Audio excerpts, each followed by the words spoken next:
Hello students, I am your English teacher Bharti. Today I will discuss non-finite forms of verbs. As you can see here, I have written infinitives, participles and gerund. Infinitive, participles and gerund. These are the three main kinds of non-finite verbs. Let us discuss in detail all these three kinds of non-finite verbs. First of all, we will discuss infinitives. Infinitives. Infinitives are also referred as the to verb.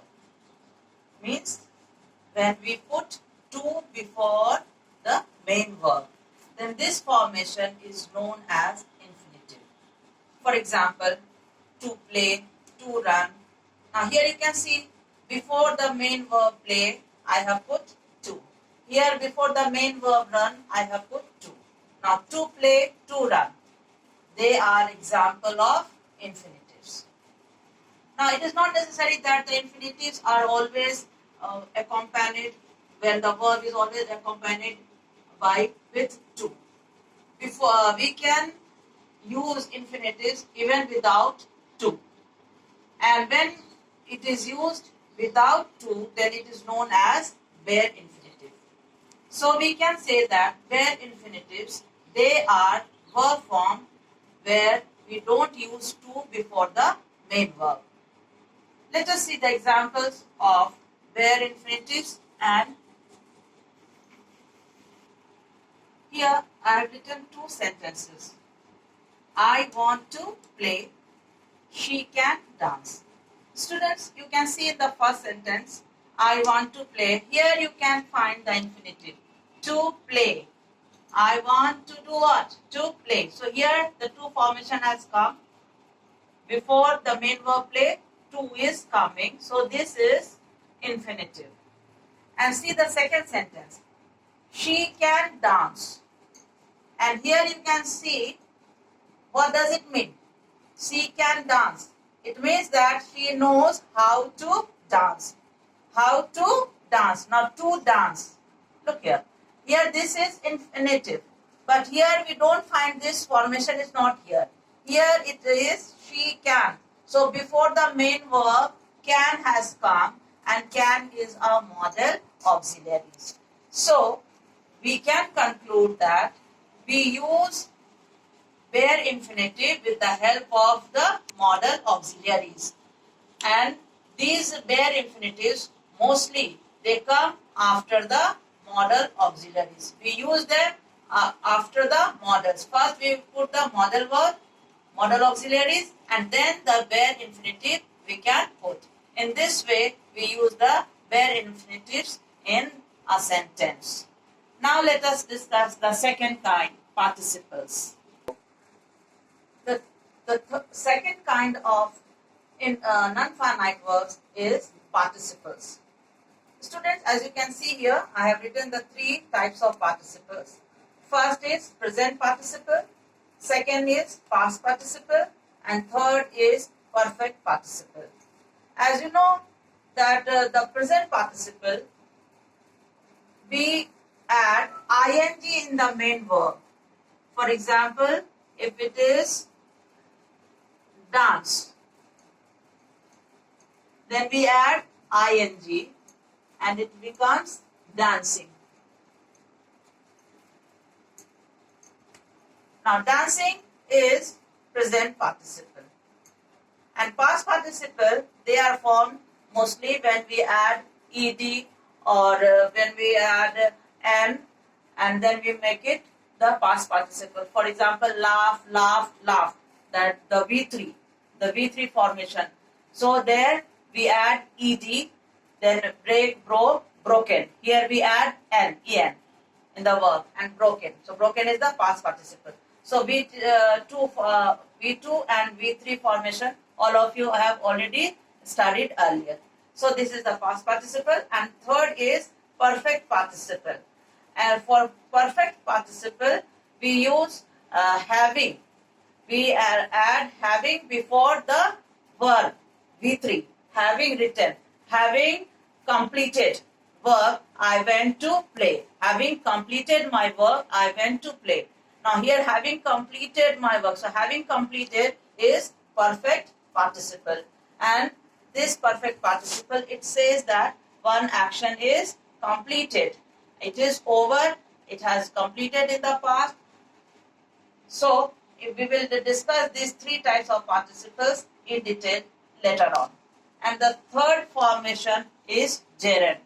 Gerund is also formed by adding ing in the verb. Gerund. Gerund is also ing formation of verb. Here you can see swim plus ing makes it swimming. Now see the use of swimming in this sentence. Swimming is a good exercise. Likewise, I have used another verb, grumble here, and ing formation of grumble, that is grumbling.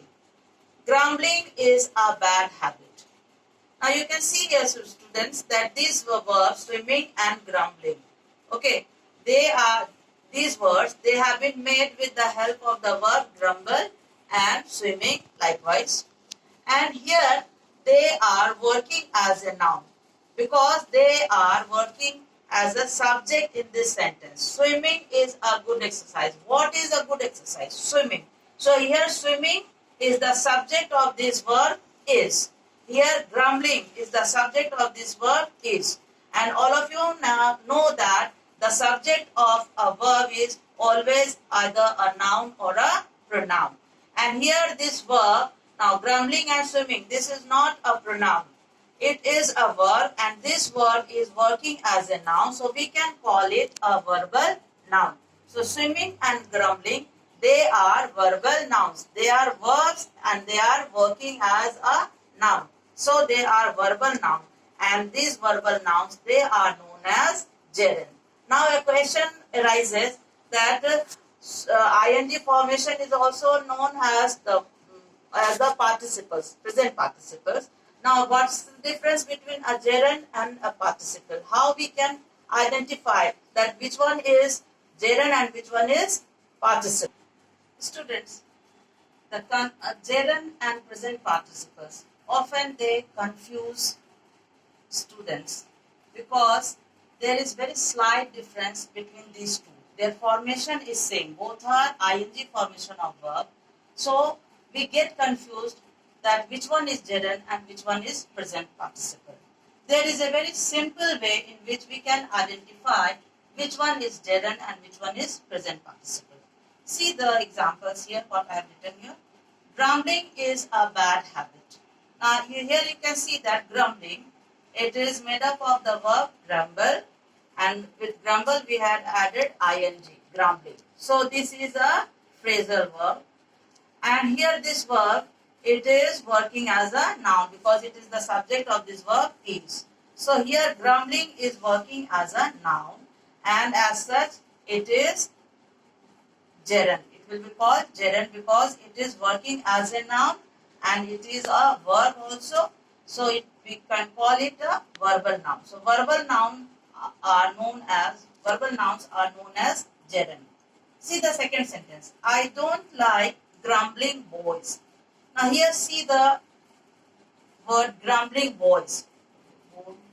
So here grumbling boys. So here grumbling is working as an adjective. It is pointing out that which type of boys I don't like. Boys who grumble. So here grumbling, it is a verb and it is ing formation and it is working as an adjective. So we can call grumbling a verbal adjective, and verbal adjectives are known as present participles. So whenever you find an ing verb, that is, if it works as a noun, then it will be a gerund, and if it is working as an adjective, then it will be present participle.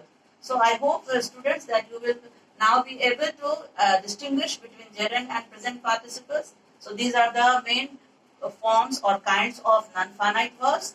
We will discuss them later on in detail. Thank you.